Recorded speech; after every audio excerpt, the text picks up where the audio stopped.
Live from downtown Vancouver at the Vancouver Film School campus, it's time for EP Live. Hey, welcome to EPN. My name is Victor Lucas, and this is my buddy Matt Levitan, who I've known for many, many years, and we're going to get into that. He is here because we are talking a little bit about what we're doing tomorrow on the stream. We're putting together an extra life event with all kinds of cool people that are going to come down. We are. Thank you for doing it. It's going to be great. Yeah, it's going to be awesome. I can't wait. But we've got a great show to jump into right now, and we've got games of November to talk about. We've got reviews on the run. We have a fun Let's Play and chat. But let's get started with the rundown. And today it is going out to X-Man77B, who says Vic is the Dick Clark of gaming. I will take it. I will take that. Thankfully, he said Clark. Yeah, he added the extra word. Thank you. That was great seeing you, Matt. Exit stage left. Yeah, no, that was... Thankfully, he added Clark. I love it. Already earning his paycheck right here. This is nice. He's insulting me minutes before as we started. I love it. It's amazing. Okay, this is going out to X-Man77B. Let's get started with your rundown. Now, Blizzard Entertainment kicked off BlizzCon 2019 with some huge announcements. First up, they have officially unveiled the long-rumored Diablo 4. It promises to take the franchise back to the darker tone of the original games and looks far less cartoonish than Diablo 3. There will also be a stronger emphasis on player versus player zones and greater gameplay distinction between all the different factions. Blizzard is hoping that this will win back longtime fans. They announced the mobile online Diablo Immortal at BlizzCon last year, angering many PC purists, so Blizzard wants Diablo 4 to get a better reception. No release date yet, but we know that it's coming to the PC, underline, and consoles. Are you excited about Diablo 4? I played some Diablo 3. Yeah? Yeah, I got into that a little bit. It's not really your game, though. I like RPGs, but it's... you like more the Japanese RPGs. I'm a turn-based guy. Yeah, a turn-based guy. I'm an old-school Final Fantasy guy. I love those games, too. But, Diablo 3, I think it was an incredibly addictive experience. Really tuned.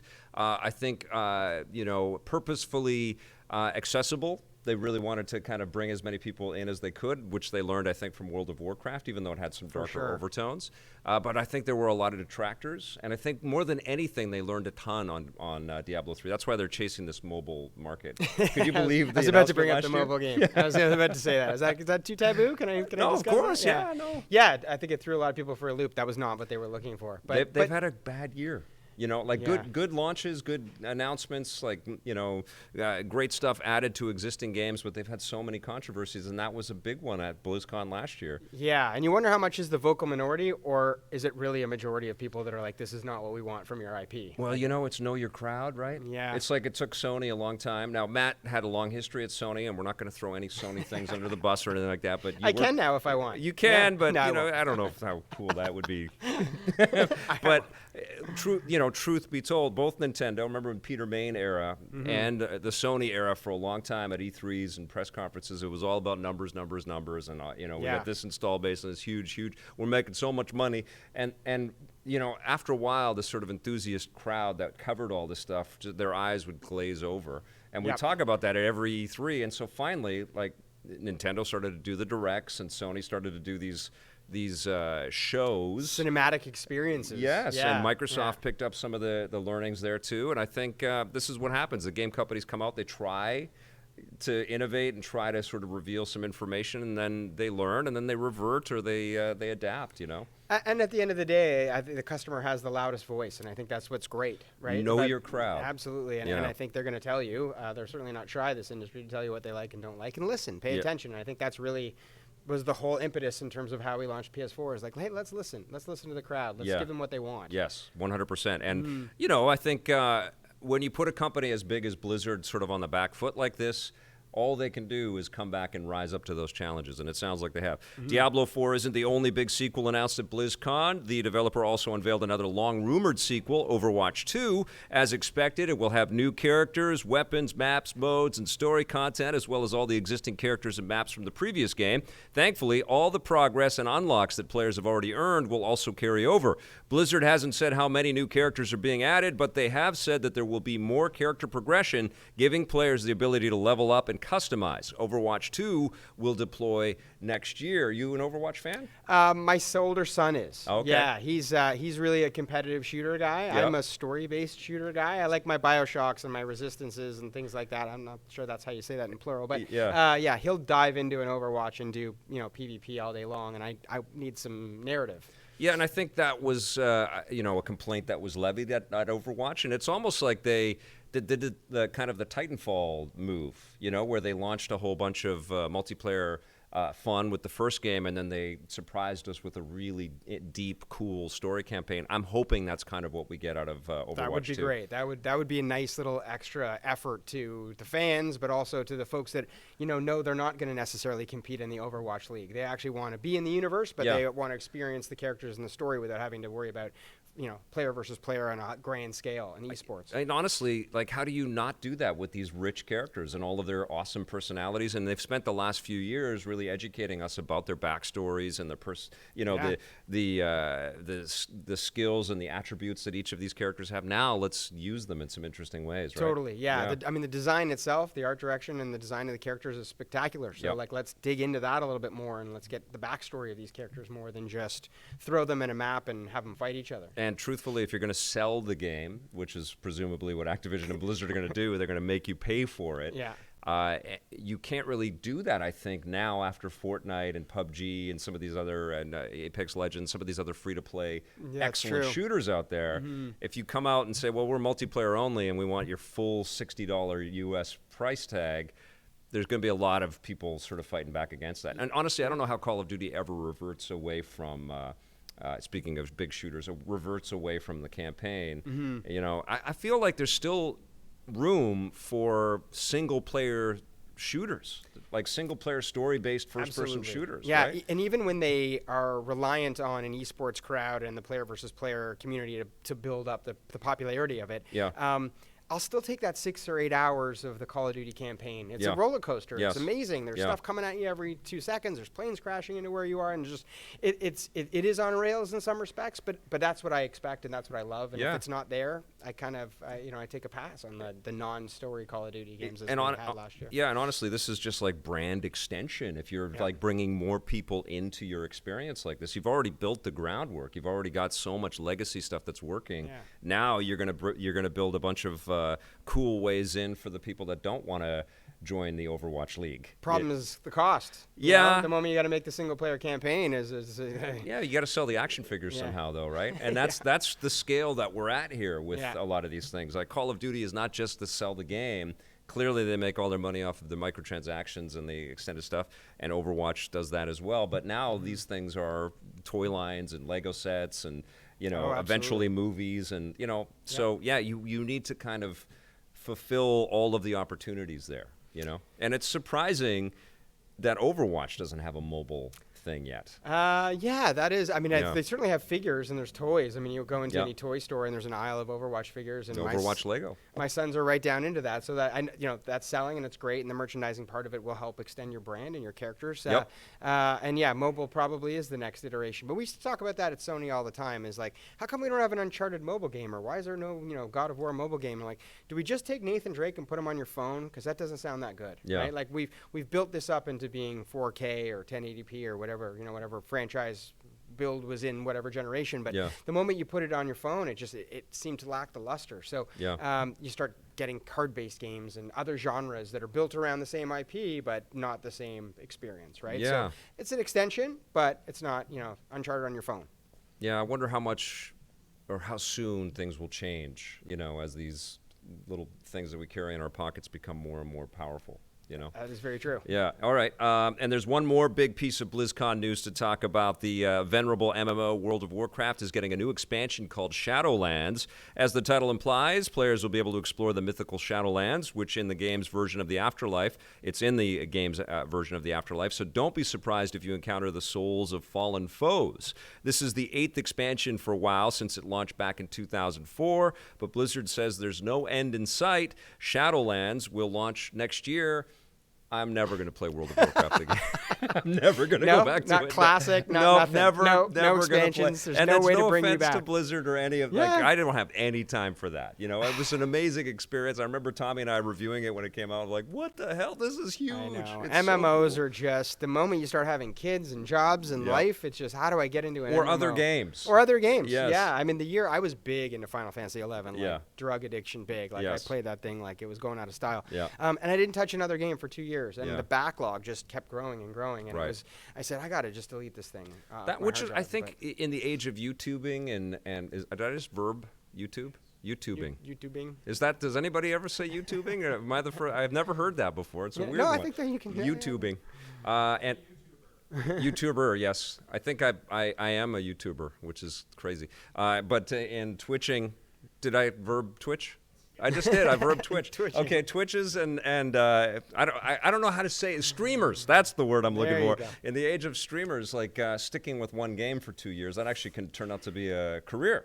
Yes, that's how Drive me people build. Crazy, but people can do that. They can stick with one game. You guys know me. I have. I'm like, hit me up. What's next? What am I going to review? That's the way. If you finish a game, I'm like, wow, he must have really loved it because he got 12 games to review this week.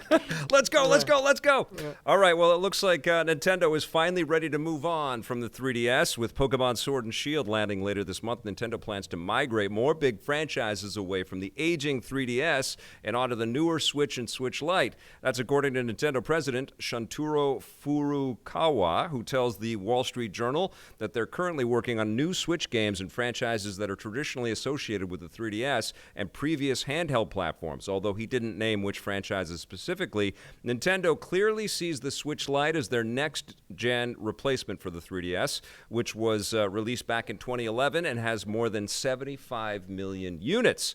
Yeah, I mean, I think it's clear that they're thinking of a new day for video games. They're thinking that home and portable can exist on the same device. Sure. Yeah. I'm going to probably have to get a Switch Lite. I have a Switch. Yeah. And we get a lot of use of our Switch and it's amazing games on the Switch. Yeah. And so, I think the Lite is the next step, and we played Let's Go Eevee, so we're a Pokemon family, and we certainly enjoy it. We're roughly the same age, and I have to say, I think that I was about 5 years too old for Pokemon. I think it came out I was already in my 20s, and I kind of was like, I don't know. I don't know if I'm going to catch them all. There's videotape evidence of me being too old for Pokemon because I was at E3 '96 going, tell me about these Pokemon. What are these Pokemon things? If I was just 5 years younger, I would have been all up in that. I would have been collecting them all and battling, and it would have been great. But I was already in my 20s, and it just seemed like it was a little too young for me. But the gameplay's there, right? Yeah. So I know I love RPGs. I love collectible stuff. They're and awesome battling. games. I always get obsessed when I'm playing them, but I don't get obsessed to the point of collecting the plushies and the cards and the everything. But I play the games and I am able to report on them, and they take over my life when I do. But I can also put them away. It's not like a Zelda Breath of the Wild type of experience or Batman Arkham. It's not that same level. But I know it is for a lot of people. Oh, and my littlest guy has binders of cards. Yeah. Binders. Yeah, my kid doesn't even play the games yet. I mean, we played Let's Go Eevee and a little Pokemon Go. But she doesn't really know who the characters. She wants to collect the cards, and we're like, why don't you get to know the game first before you start? There's an interactive world you can play as opposed to the little cards. But I encourage it with my son. He every time we're at the mall, he wants to buy another pack, and he opens it up, and he's Dad, I got a Geo, I got this, and I got that. Oh, it's a rare card, and I'm like, that was me. That was you. Whether it was baseball cards or hockey cards or whatever you collected. I was comic books. I collect all kinds of stuff my whole life. So I've passed that down to him, and right now it's Pokemon, and I'm That's excited. all good, man. Yeah, they know what they're good doing over there at the Pokemon Company. I'm super psyched for Sword and Shield. I think it's going to be a good game. Blast. There's sort of Breath of the Wilding it. But it makes sense for Nintendo to be thinking about their other classic franchises. I would love to see, honestly, a 2D Metroid compilation, not just of the NES and SNES stuff that we've seen a few times out there, but also collecting all of the GBA games, and that 3DS game that they released a couple of years ago was incredible. I would love to see Advance Wars come back on Switch. I think that would be great. They just did an amazing job converting. It's a little too strategy for me. Oh, God, I love that franchise. And Fire Emblem Three Houses is one of the best games of the year. Yeah. And that was a great sort of up port to this new hardware, like taking a Tradition. I mean, there have been console Fire Emblem games, but it's been a while, and it's been a great fit in handheld mode. And to be able to play that game wherever you want is really, really special. Sure. But, I know Brain Age is coming to the Switch. What other classic Game Boy games or handheld games can you guys think of that should be on the Switch? I mean, they're hitting a lot of the key franchises that are crossing over both ways. Can we get Golden Sun back? Yeah, I was thinking Remember Golden Sun? Yeah, well, that'd be cool. That was a solid RPG. Nintendo should get the rights for Boktai from from Konami. Yeah. And publish a new Boktai game. That'd be pretty rad, right? Yeah. This is a good sort of subtopic here. You can let us know in the comments below or later in Let's Play and Chat today some of the old classic handheld games that Nintendo should bring to the Switch. They should bring many, many, many games to the Switch. I'll tell you that right now. Every day we're As the installed base grows, I'm sure they're looking at it very carefully. Yeah, today I tweeted that Deus Ex and Dishonored should be on the Switch. Yeah. Because I'm playing Vampyr, which I'm going to talk a little bit about later in the show. One last piece of news, and this is just more of a hooray! The new Spider-Man Into the Spider-Verse movie, the sequel, has been announced, and it's coming out in 2021? 2022. Oh, we've got to wait. Yeah. Oh, my God. Yeah, All plenty right, of time. Don't pre-order your tickets yet. Yeah, I'm not too early. Not going to go lining up, but yes, hooray, we got applause for that. Can't wait for the new Spider-Verse. It's too bad we had, what was her name that was on the show? Karen from Sony on last week. Oh, yeah? Yeah, she was one of the execs that worked on the movie, and they hadn't announced anything. I mean, we knew it was coming, but it would have been great to, get some information from her. But I can't wait, and we'll have the Sony animation folks that are making the movie right here in Vancouver on the show. Believe that as soon as we possibly can. All right, you guys, that's our rundown for today. Let's take a look back at this day and everything cool.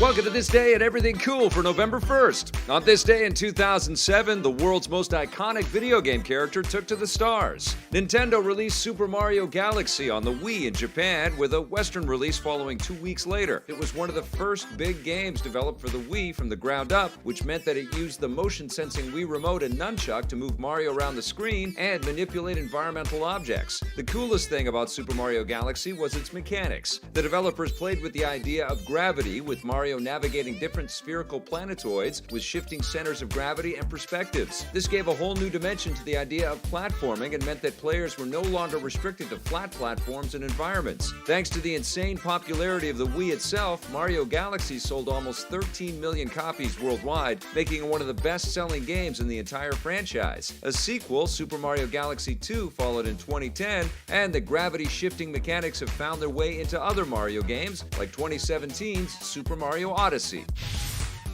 Okay, you guys, Matt Levitan and I go way back. He's been on Electric Playground for many, many seasons over the course of his long career with PlayStation, and we partnered up all the time. PlayStation was a big sponsor partner of EP for many, many seasons. So, immense gratitude to you and to all the folks that have worked at PlayStation Canada. And Nintendo sponsored an Xbox, so it's been... Look how much hair I have there. This is gray. It's dark. It's not gray yet. What year was this, Blake? Look at that 2004. PS2 interactive. Oh, yeah. Well, it's incredible because, we couldn't have done it without the support. We couldn't have launched our show without the support of people like yourself. But like I said the last time that we had you on the Skype call, it was always a treat to talk with you, because you talk really fast, which is great for TV. I talk too fast. But it's great, though. We get a lot of information in a short amount of time. People are busy, man. That's great. Every PR person that's ever tried to train me is slow down. No one can understand you. I'm like, if you play these games, you're already anticipating the next thing I'll say. Yes. But if you're just don't know this industry, I'm just throwing things at you at a rapid pace that you can't handle. How did you get into this PR racket and the marketing racket that you were? I thought I was going to go to law school, to be honest. I was writing my LSATs and doing horribly at them. Yeah. And my girlfriend at the time, who's now my wife, said, you know what? Hi, Jessica. Yeah, hey, Jess. do you want to be a lawyer? And I said, I don't really want to be a lawyer. And she's like, well, why are you doing this? I said, well, I want to be able to afford things in my life, a house and kids and all that stuff. And she's like, there's plenty of careers you can have that aren't that.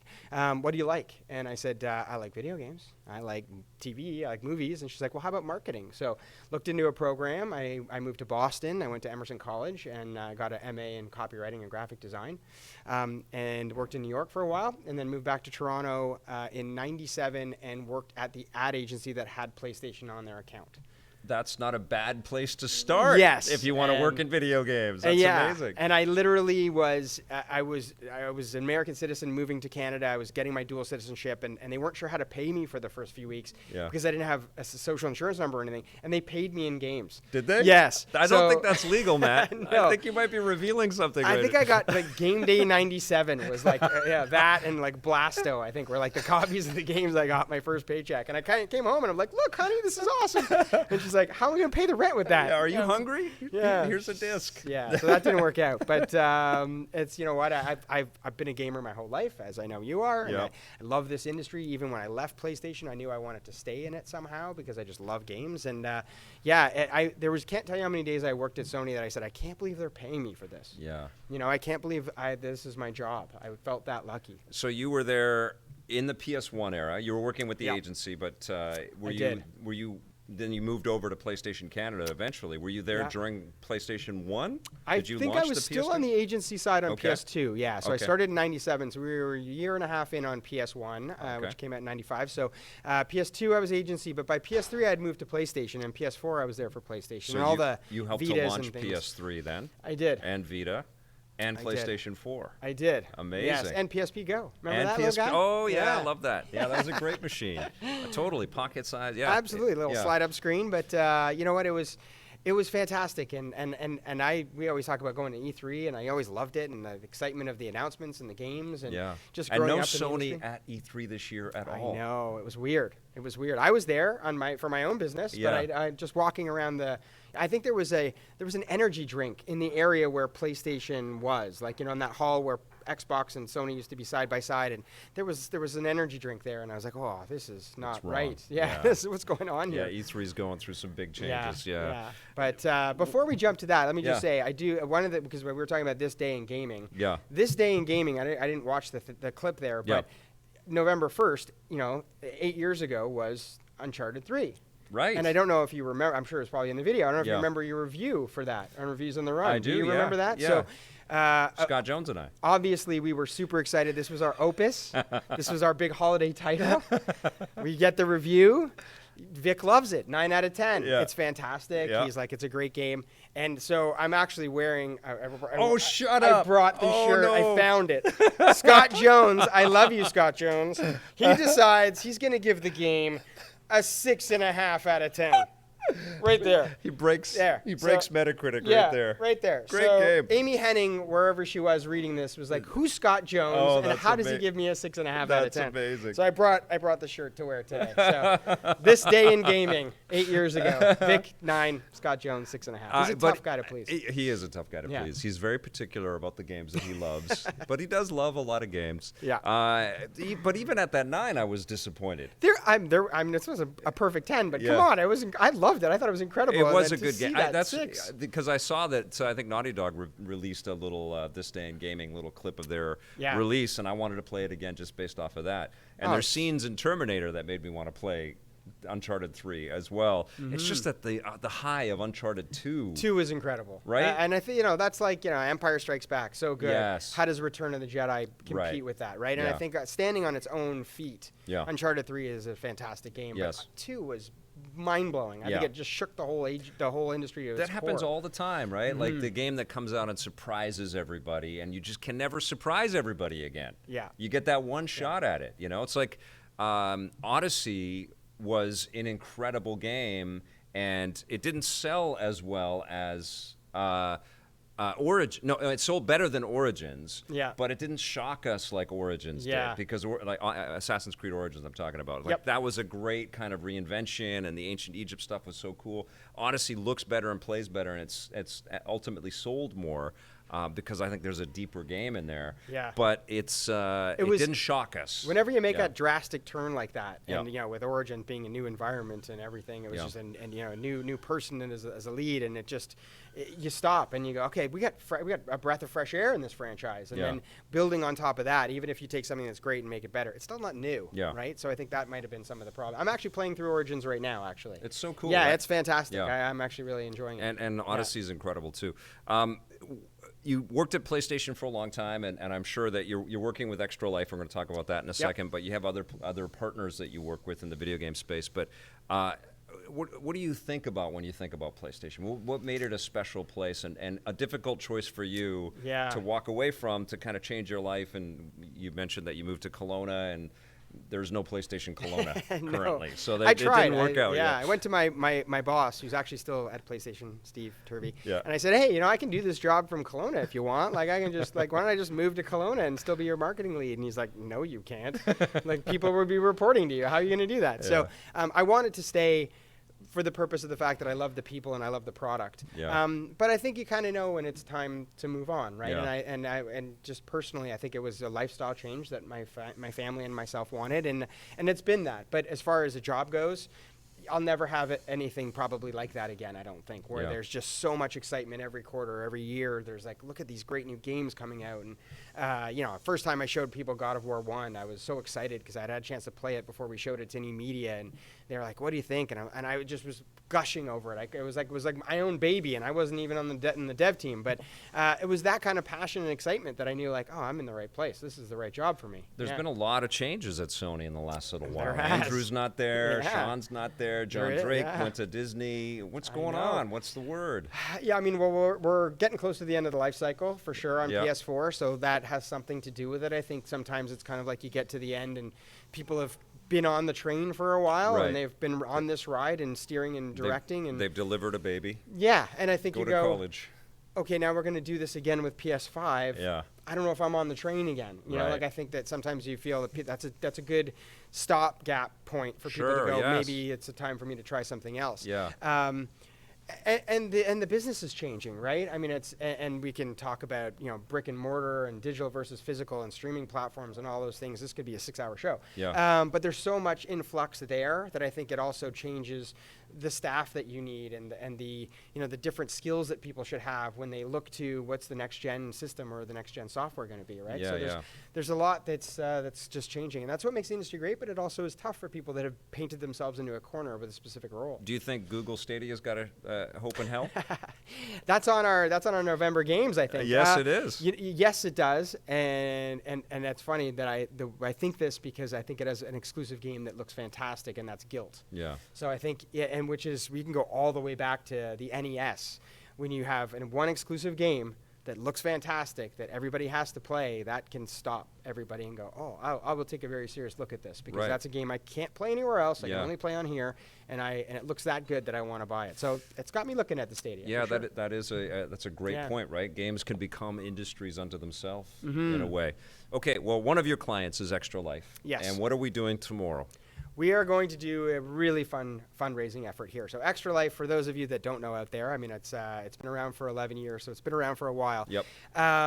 First time I'm ever personally working with Extra Life, which I'm very, very happy to do and honored to be able to do it. And we're happy to have you. Absolutely. It's part of the, it's a fundraising effort for the Children's Miracle Hospital Network. So it's, there's 170 across North America. There's 12 here in Canada. Great. And what's exciting about it is all the money that you raise stays in your local community. So here in BC, you're going to raise money to play games, and it's going to stay at the BC Children's Hospital. Yes. So it's fantastic. Very psyched to do that. Yeah, work that has to be done. And I mean, there's just, and if you're new to Extra Life and you have never heard of this charity before, you can still sign up today, even though game day is technically tomorrow. Yeah. You can do your marathon anytime you want. Right. So I'll be here with you tomorrow. Yeah. I'm going to do my marathon on the following weekend on the 9th. Oh, so, okay. Yeah, so you can do your marathon whenever you want. You can fundraise throughout the year, but it just so happens that tomorrow is their game day marathon that they declare. Okay, and so we'll stream off of our regular channel, but it will be hosted on the special website that's on the Extra Life page, right? Yeah, I think it's gonna be on their YouTube page, I believe, Yep. and they're gonna be streaming it. So it's extra-life.org/EP Live if people want to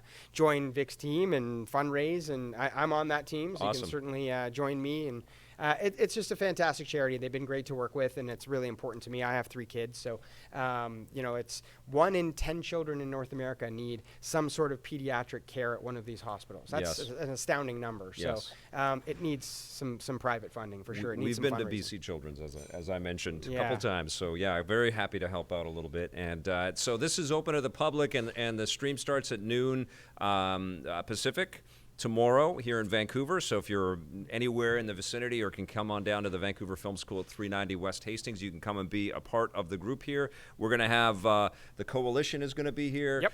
Microsoft is going to be here. We're going to have Electronic Arts is going to be here with NHL 20, and we're also going to have Steve Reckschaffner, who was the guy that kind of pitched the whole idea behind SSX. Love and that so we're franchise. going to be playing SSX 3 Yeah. and NHL and Gears 5, and there'll be some giveaways, and people can I'm take psyched. photos and be a part of the show, and we'll support something really cool. So that's tomorrow, and I can't wait to do that. But we've got a lot more show to get to. Let's go right now and take a look at our review of the new Terminator movie.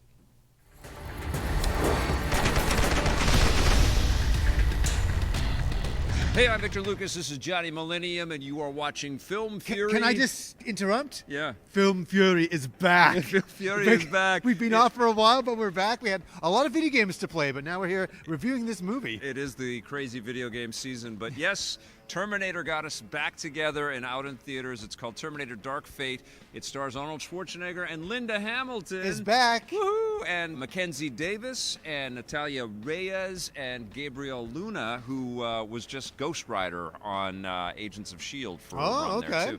And he's the new Terminator. Right. What did you think All right. of Well, the new Terminator? this is really interesting because we both loved the original movies. Absolutely. Saw them in 1 and theaters. 2. Yeah, 1 and 2. Yeah. 1 and 2. I'll be back. Then they made the third movie Yeah. with a female Terminator. Was it gimmicky? It was very gimmicky. It was okay. And then Salvation came out. That was okay. That was okay. And then But- Genesis was so convoluted. That was terrible. That was just ridiculous. Yes. And that brings us to this, and everybody's been talking about it. Yeah. This is the true sequel. James to Cameron 2. got the rights back. Yes. It lapsed, and nobody could figure out how to crack this nut. Did James Cameron figure out how to crack the nut? Because he's part of the story group I here. will say this much, and we'll get into spoilers in a bit. We Yeah. will, but I'm not going to do it right away. Yeah. I just want to say I loved the first half of this movie. Right. Right till it gets to a certain point, and we'll talk about that in a bit. Okay. I thought the action was interesting. I thought the characters were interesting. I thought The setup is pretty cool, it's right? very cool. Yes. But what this movie is, in the end of the day, and you're just going to go off on this too. I'm going to Yeah. hand it to you. Is a soft reboot. It's They love- I know. it's the same Right. thing again. It's Terminator 1 and 2 together again. Yes. And with it's the like- same kinds of moves that we Yes. see out of this Terminator that can morph and manipulate his body. At least it can split in two. I mean, it's pretty incredible. It's kind of interesting, kind of. But again, not that groundbreaking, Breaking. right? And Terminator 2's just raised the bar on Yep. I know it was the same for you. Seeing Terminator 2 in the theater The for the first T-1000. time, you're like, what the hell am I looking at here? This Yeah. is like, how did they do this? With this movie, it's impressive, and it's a very, very well-made movie. Tim Miller's the director. He did Deadpool, and you can feel like the action is really tactile. I can It's agree great. on that. The action is really well Yes. done. It's not just super fast. You can see what's going on. Yes. And you're really getting built up, and you're really with the action. So the action in this movie Yeah. is awesome. The choreography, all of that. But you're right, though. It feels very familiar and very similar to a lot of the Terminator experiences that we've had. And you also know so much computer-generated animation was implemented in Yes, as a that's part okay. of all this. That's fine. It doesn't which even is bother me fine. that much. I know, but it doesn't have that same magical No, I mystery know, I of know. Terminator 2 when Cameron was kind of laying the foundation. Yes. Like he was creating things before our eyes that we had never seen before. That's not what you get out of this. No. But you get a very competent, very intelligently crafted movie that feels connected to Terminator 1 and 2, but a little too much. Can we get into spoilers? We're going to get Okay, into a little spoilery, We're yeah. going to get into spoilers. So if you Just don't- if you don't yeah. want to see spoilers, just go to the end to see what our score is. Well, how are they going to know that? They're just going to go right to the end, and it's going to say the score. Okay, all right. We're not going to ruin it at the end. The score's going to be there. All But I just want to say... But I might say really intelligent, important stuff. Yeah, you're going to say, hey, this is our score. Okay. So it'll be fine. All right. Listen. This movie is a soft reboot. Yeah. There's a Terminator sent back in time to kill a young woman. Yeah. And another young woman shows up who's an augmented human. She's not a robot. Yeah. Okay? And I really like that. Yeah, Mackenzie Davis she's great. is incredible in this. Yes. You totally believe that this warrior is augmented. Oh, yeah. And she sells every action beat. Like, there is no fluffy bullshit lines No. that sort of diminish the impact of the fights that we see. Like, everything And her feels... acting. and I her believed acting her. is I totally excellent. believed her. Yeah, she I is believed what a her. great choice. The perfect choice. Honestly, the casting of the new characters, I Fine. like them all. Got no problem. I like them all. So we have this augmented human come back in time Yeah. to save this young girl. Yeah. And all of a sudden, Sarah Connor shows up Yeah. and kind of saves them as well. And you kind of learn that Sarah Connor's been hanging around for a while. We got to say, there's some aging. What would you say? Like, Oh, Jesus, yeah, yeah. I know. Oh, my God, I don't wanna forgot forget. about that. Yeah. So we start off the movie. Yes. So we're all in spoilers here, Yes, folks. yeah. Is that a young Sarah Connor? I got chills, Me Vic. too. And a young John Connor. And then a young Arnold Schwarzenegger. I know. And it's, Can we have the whole movie like that, please? It was unbelievable. Well, we're headed towards that. Probably. We're headed towards that, just like Yeah. what the story of Terminator intimates as well. We're heading towards the robot uprising, and it's so Yeah. much closer now, right? Yeah, That's yeah. what's so weird. Yeah. Is that as they keep making these Terminator movies, it feels like, is this going to happen? Like, Yeah. they have cool scenes in this movie where automation is taking over factory work. And that was in the original Terminator as well. Yeah. There was always the human characters and all the machines going on at the same very time. Yeah, it was very cool. I thought that was a smart and impressive way to kind of introduce the fact that this is a reality already for people. So what we have here, Sarah Connor has been waiting around. Her son John was killed. Yeah. And it's a very sad scene. You're like, oh my God, I can't believe it. And she's been waiting around all these years, and she's been sent to certain coordinates because things are happening. We're explaining all the story. Yeah. I get it. But we have to say that because it all leads to Arnold Schwarzenegger, the Terminator, who killed her son, Yeah. John Connor. Yeah. We finally get to him, and this is where the movie completely unravels for me. Yeah. And I don't like the movie because of this. Right. He's a human. He's had a family. Yeah. He's Terminator Dad. Yeah. He's Terminator Dad, and I don't like it. It's so cheesy. When they were doing that, I'm like, no, just have him. Do you know what would have been great? If he had been sitting in a room for 20 years. Right. That would have been cool. But no, he had to have a family and raise a family, protect a family, because he Yeah, just there was felt, he felt guilty. And there was a lot of exposition in that moment to try to like retcon a whole sort of future for the Terminator when he completes his mission. It is weird Cheesy. and artificial, and No they pun kludge intended. it together to try to fit Arnold back into this picture. Yeah. And as cool as his bits are, because after that BS, It's he turns fine, into the yeah. action guy that we want. As cool as those are, the movie would have been better without Arnold Schwarzenegger in it. Yes, I agree with Right? that too. Yeah, and I want a but whole not new that movie. that I don't want Arnold in a Terminator movie, but this particular movie and this story new characters. would have been better if Arnold wasn't attached to it because of the sloppy kind of cheeseball way that they brought him in. It was so they hokey. shoehorned him into the So thing. hokey. And it's unfortunate because you kind of believe what Sarah Connor is going through. She's going on these kill missions every time a new Terminator comes back. But here is the thing, and I think we're both saying this. The Terminator universe is fascinating. It's an and amazing. it still is, and it's fantastic to be back But they in did it. not expand anything Exactly. here. Exactly. And that's what the opportunity is. And I remember, miss it. watching Terminator 2 over and over and over again, thinking, "Oh my God, this is so successful. Where are the sequels going to take us? Yeah. They're gonna take us into the future. We're going to start to see all the intricacies of the war machines." John Connor really was happening. Yeah. And they then did touch on that in Genesis, Yeah, but it became terrible. Yeah, it became terrible after that. Yeah. And that's what the opportunity was. And they could have given us way more of that in this movie to kind of make it more of a real sequel to T2. Instead, it really preys upon the nostalgia. We knew it, man. Yeah. The minute they've got that amazing shot of Sarah Connor with the rocket launcher. And she says, "I'll be back." I thought she was great, but we knew there was a predictability that they were going to tug on our heartstrings, and there's some emotional beats here, and we're all getting older together watching the Terminator. which is fine, but it undermines the punch of the movie. Absolutely. And the punch of the movie is just a retelling of the original Terminator story with bigger CG. Yeah. With, now we're in planes chasing each other. And it's now not, we're crashing, into the dam at the end. And the set pieces are great, Yeah. but it's still not a better movie, and it's not a more palpable movie action-wise than Terminator 2. And that's its greatest. The only other thing that I thought was really stupid in this movie, and I'm going to really say it right now, is that the female character, the augmented girl from the future, soldier from the future, she's come back to protect this girl. I knew right away, I'm like, she is the leader of the resistance in the future. Yeah. And they were like, oh, well, it must be you're going to have a son, and then he's going to be. And I don't think we needed that. I don't think we need that. We don't need it to be a surprise. She should have just said, I'm here to save you. You're the leader of the resistance. Yes, I know, that's right? And that's all we needed. It wasn't a surprise. That's the challenge with a movie like this, though. Let's be honest. Like, we are all backseat drivers on how they make a Terminator movie, and I have to say, they mostly succeeded with this movie. The first half of it. It's a good movie to go out and have a good time with, especially if you're a Terminator fan. You're going to forgive a lot of this stuff. Yes, you are. But you're also going to, by the nature of how much we all love, like everybody watching Film Fury right now, we all love Terminator. We all love Terminator. And we all have a Terminator movie in our head that is better than anything that anybody's been able to do since James Cameron. James Cameron's just got to finish his damn avatars and get back to this, man. It's kind of like a half-ass idea. He's like, okay, kind of. It's not a true sequel. And that's the problem. It's a retelling. I think we're just going over and over it again. Sorry for all the spoilers, but we can't talk about this movie without the spoilers. And I'm not going to make another video. I want to do it in this one. Yeah. As simple as that.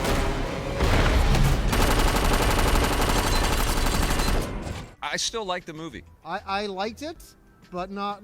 I think it's a competent movie, and I think the action is good. Better than Salvation. Yes. Better than Genesis. Yes. Better than 3. Yes. All right. So what are you going to give? I feel exactly the same way about that. What are you going to give Terminator Dark Fate? Honestly, this is a tough one. I am for the action and for the first half of the movie. I'm going to give it a 7.5. I'm at a 7.5 too. I think you should see it. Yeah. And I think you should tweet all your criticisms. And hopefully this makes enough money that James Cameron goes, I got to make another one for sure. No, he's like, I got to make Avatar 25. I know.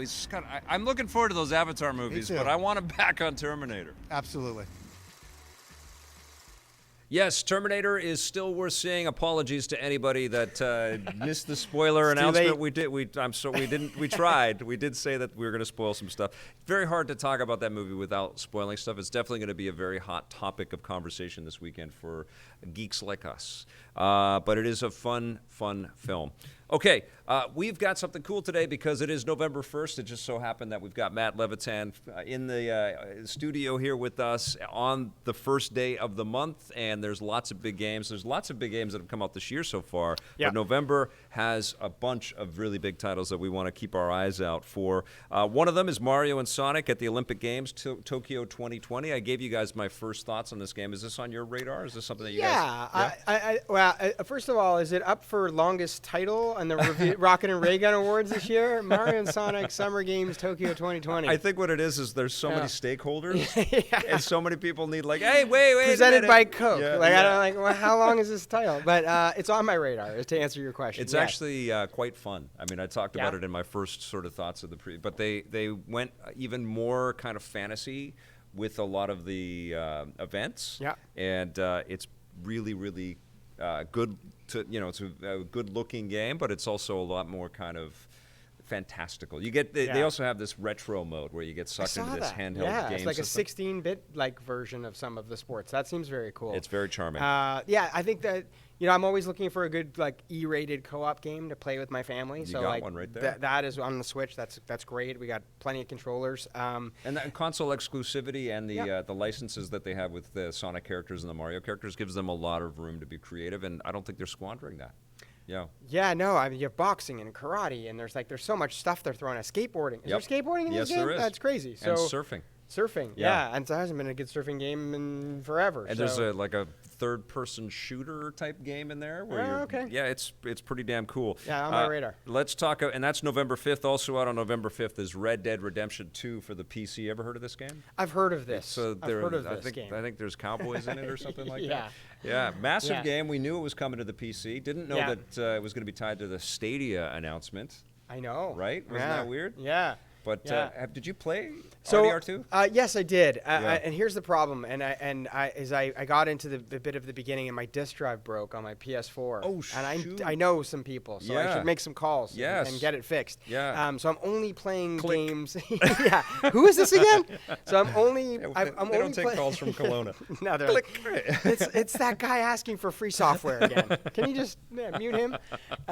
So I'm only playing games that are on my hard drive. And this is a disc-based game. I didn't download it. I actually went and bought it. I did too. And so now I can't play it until I either have a backwards compatible PS5 or maybe there'll be a smoking hot Black Friday deal. I don't know. Or maybe you'll have a Stadia account, man. Or maybe I'll have a Stadia account. So I haven't finished it. Dude, as much as RDR2 has sold, they've only been tweaking and improving it since they launched it. That actually might be one of the killer app launch games for Stadia. Yeah, right? I'm always amazed. We used to look at the sales data religiously at PlayStation, obviously. Yeah. And you'd have a Grand Theft Auto that came out in like 2014 that's still charting and like halfway through 2016, and you're like, how is this possible with the amount of games that come out every week? And it's just like those Rockstar games, they just have staying power. The online components. They make single-player MMOs. They do. Right? They do. They have so many different NPC characters that just feel like they're fully realized. You feel like there's a human behind, and there actually was. Somebody gave their life to create that character, and and it shows. I mean, in the work, it goes on forever and ever. I'm a big GTA fan and Red Dead too. So you got me. Yeah, I might have to double dip. We'll see. I'm excied to check that out on the. You're not going to mention Just Dance 2020. I think we should talk about the fact that Baby Shark is one of the songs. Oh no, please don't. No, no, please no. They licensed Baby Shark. No, my daughter is 7. She's too old for that. I was so excited to bring that up. And it came up in the house, and they were singing it and dancing it, and then I learned what it was, and then I saw that there's some wrestler has the Baby Shark theme or something like that, or some baseball player. Yeah, the guy that won from the Nationals the other night. Yeah. Good God, come on, no. Yeah. No, and that and Old Town Road is no back to back. My kids they'll just dance to those same two songs over and over again until I literally check myself into a mental hospital.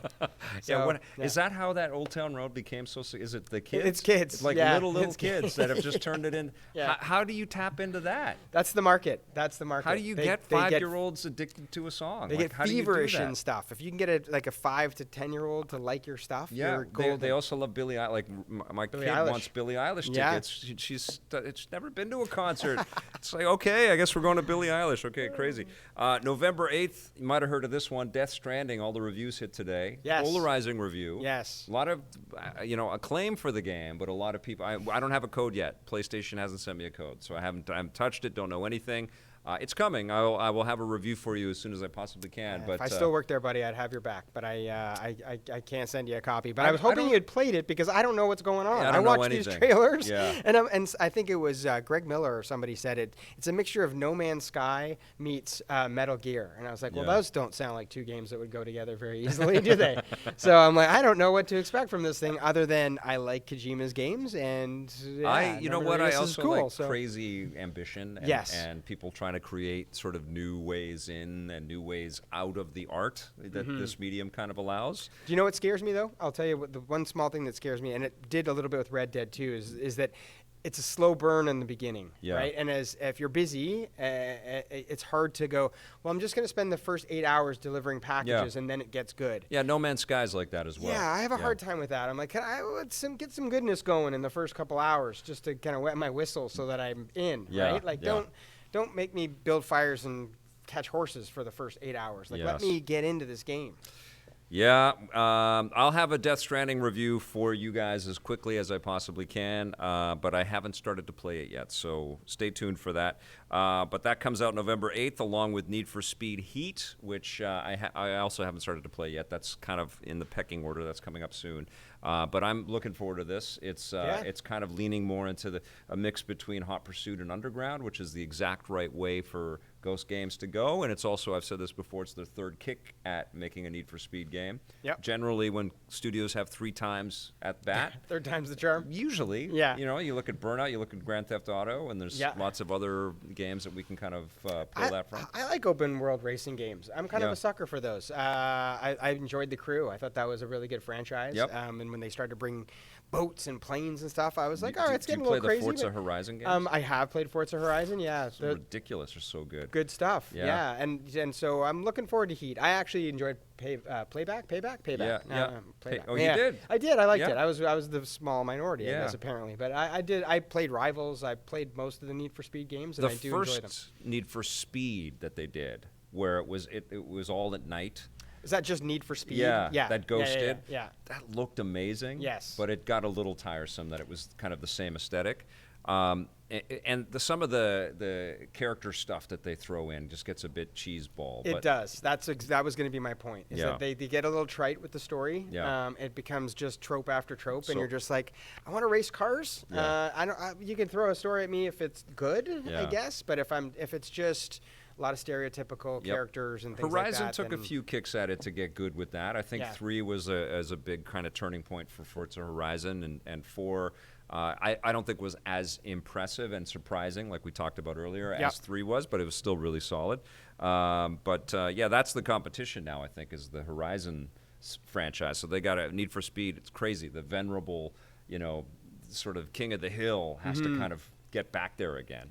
Just That's like Gran good. Turismo has to get back from Forza Motorsport. I think that way they don't rest on their laurels, right? Yeah, nobody rests on their laurels. A new challenger comes in and does something cool, and you're like, well, we got to reinvent what we're doing then. Yes. So I think that's a good thing. The new Super Lucky's Tale that was on the Xbox last year is coming to the Switch. I think that's a pretty damn good fit for it. Did you play this one at all? You can't get enough platformers in my world. We grew up probably playing the same Mario, Sonic platformers, and looking at the graphics here, I got to tell you, I'd play that, and my kids would play that, and I love Knack. That was one of my favorite. I don't know why. I'm so down for that franchise. It's just addictive. Yeah, I played the Spyro trilogy. Yes.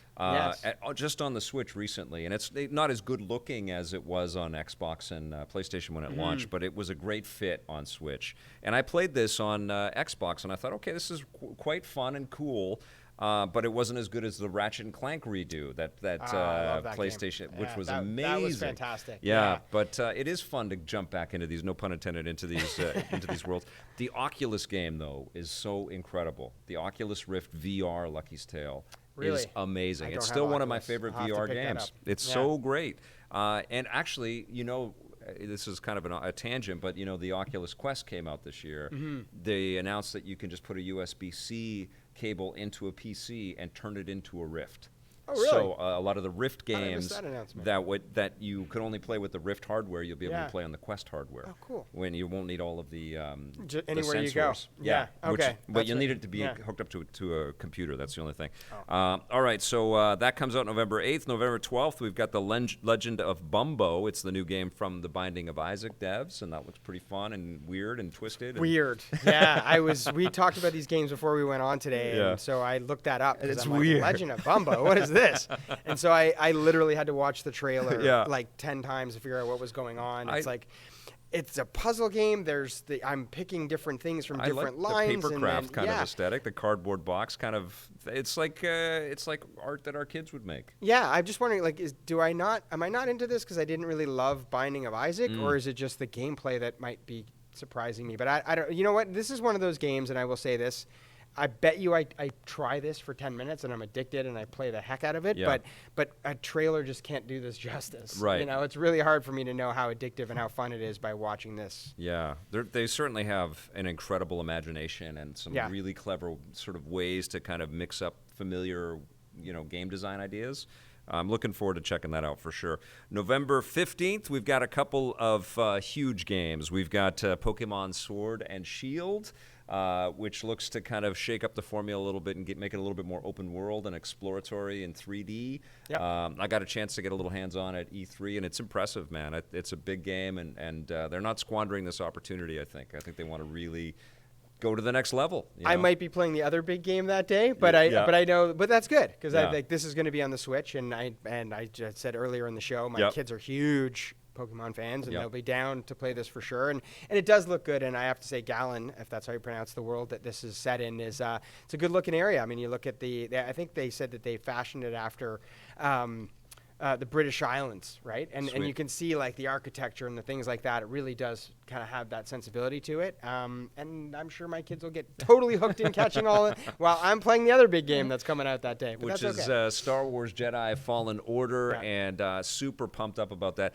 By the way, I'm going to try to review, depending on whether we get code or not, the Pokemon game in Japan. That's going to be the idea while I'm traveling, playing it on a Switch Lite, and I'll report back to you guys. Happy to go with you. Okay, you'll fit in my suitcase, no problem. But the other big game, Star Wars Jedi Fallen Order, coming out November 15th, and this is I'm super stoked for this. There's some God of War vets that have worked on this game. Stig is all over this. You can just see these giant creatures and these incredible environments. This has got his fingerprints all over it. I can't. Is this gonna be the game of the year? I don't know. I mean, it's one of the games that's sort of in that space. Might be. You know, we don't know. Like, we can't really do the rocket and ray guns until this month is kind of wrapped up, and that's one of the games that I'm most excited for at this point. I'd say this is my most anticipated 2019 game. Really? Oh yeah, for sure. Yeah, hands down. I mean, it's that's awesome. A single-player game in the Star Wars universe. Take my money. Where do I go with that? With that credit card? Like Force Unleashed really kind of gave us some really incredible stuff to work with, and but it's been a long time, and we really want this, and clearly this is the Titanfall Respawn. You know, like, they're really, really talented over there. Lots of pedigree. And there was a mode at E3. I don't know if it's going to be in the finished game, where it was basically an arena training game to kind of get you familiar with some of the combat mechanics. That was fun as hell.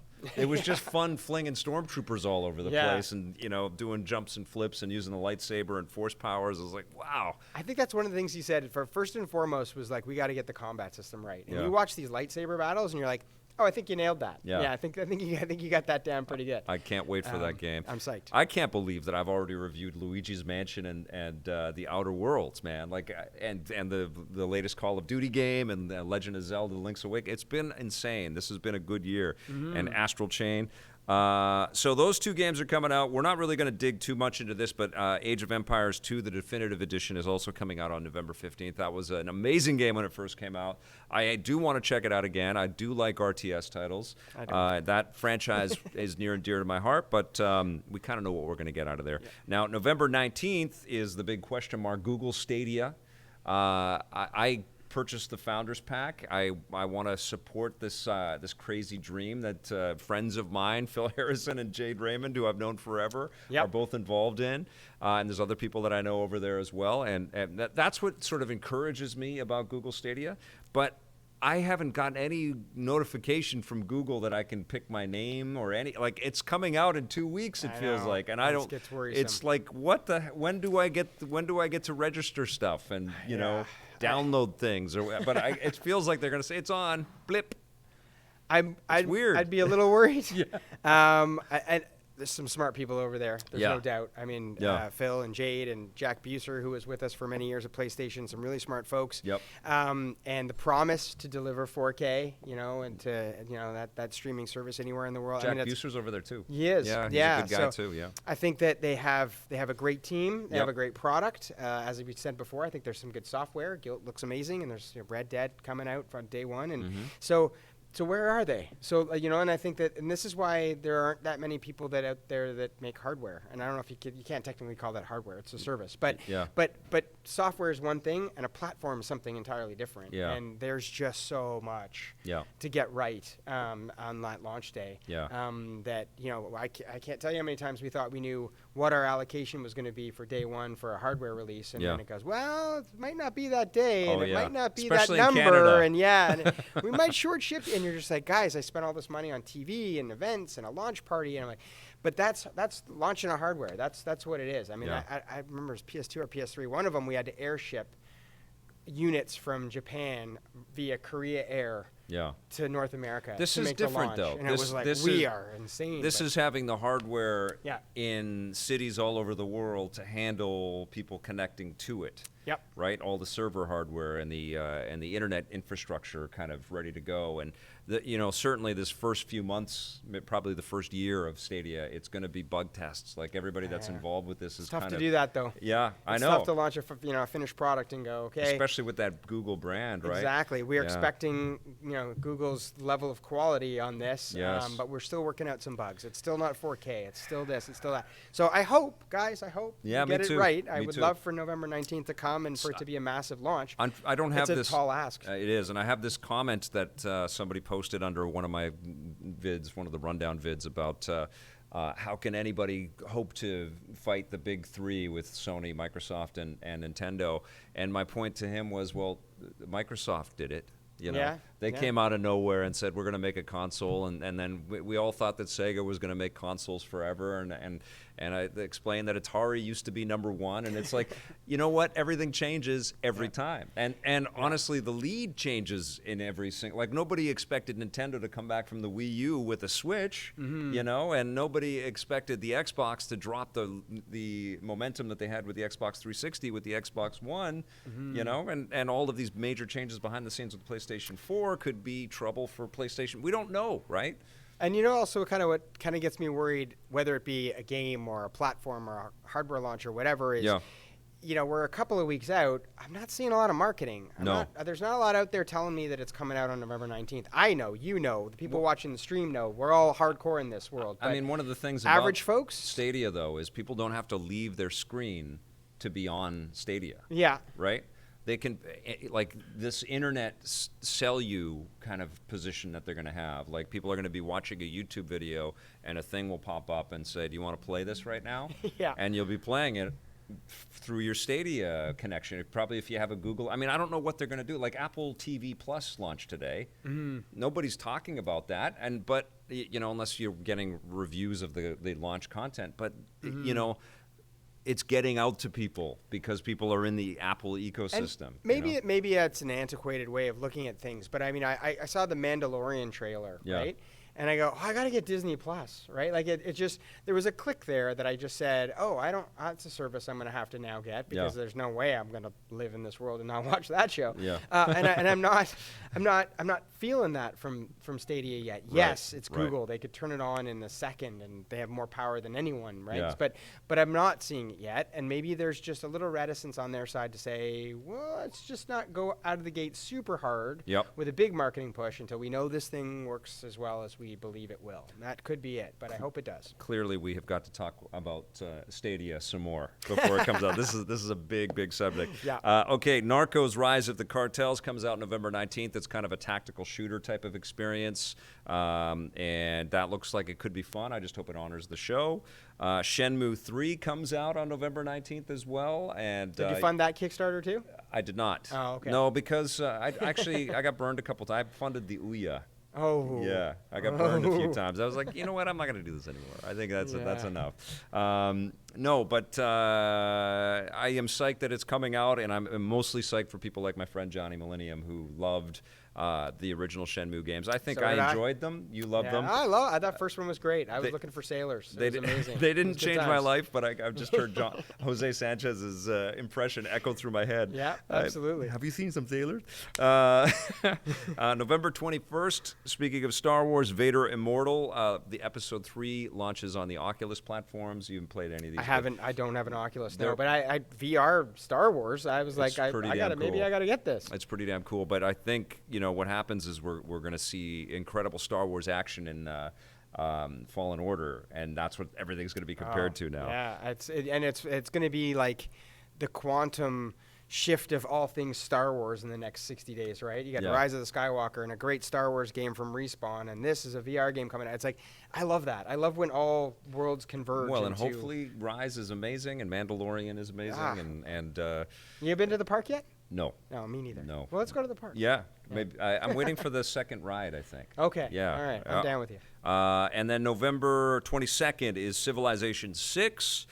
for consoles, Doom 64 and Sniper Ghost Warrior contracts, but the cool one is this indie title called Lost Ember, which looks like it's in the Journey Flower vein, which looks like it could Under be the really radar, fun. huh? Yeah, it's an indie developer, I guess, from Germany. And when I started looking at videos on this, I'm like, this is my kind of game. I love Journey.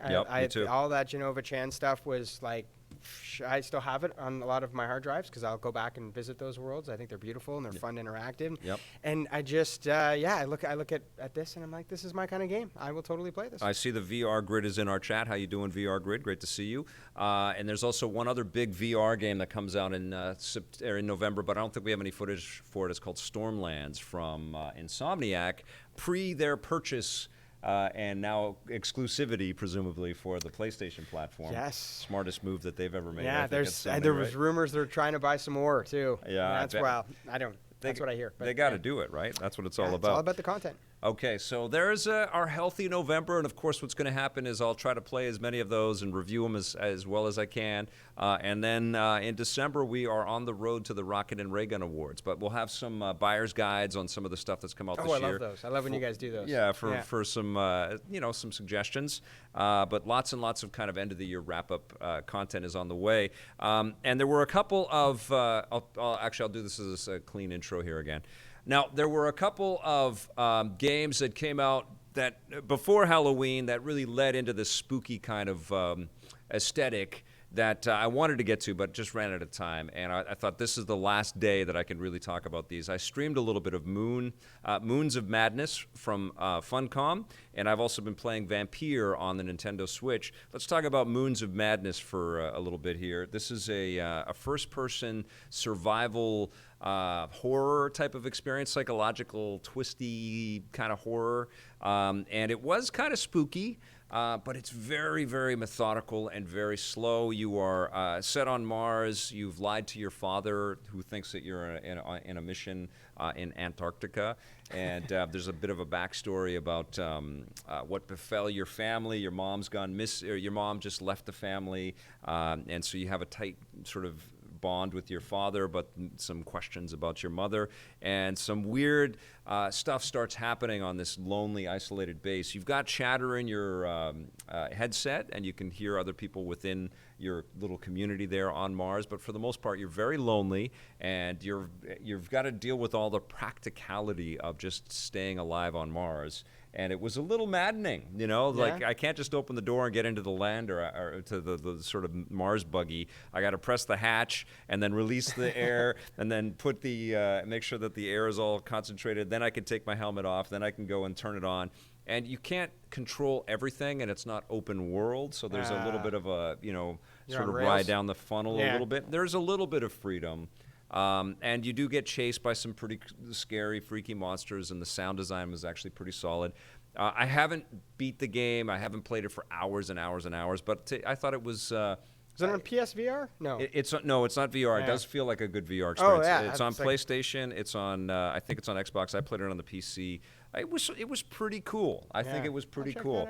If you're into getting a good spook on, I think you should check it out. And I think it's totally falling under the radar. It's called Moons of Madness from Funcom. I think I would give my experience with the game so far about a 7.5. And I don't know if I'm going to have time to get back to it, but I think that if you're into the horror genre or getting spooked out, the psychological stuff, you should check out Moons of Madness. I also have checked out Vampyr on Switch, and it's converted by Saber Interactive, which just worked on The Witcher 3. It feels like they're creating a nice little industry for themselves working on ports.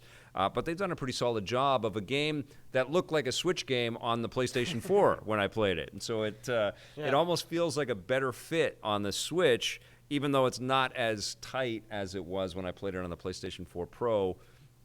It had, kind of low-res textures, and it looked a little dated on the PlayStation 4 Pro, but it was all sharper than it is on the Switch, particularly if you sit closer to a big screen TV.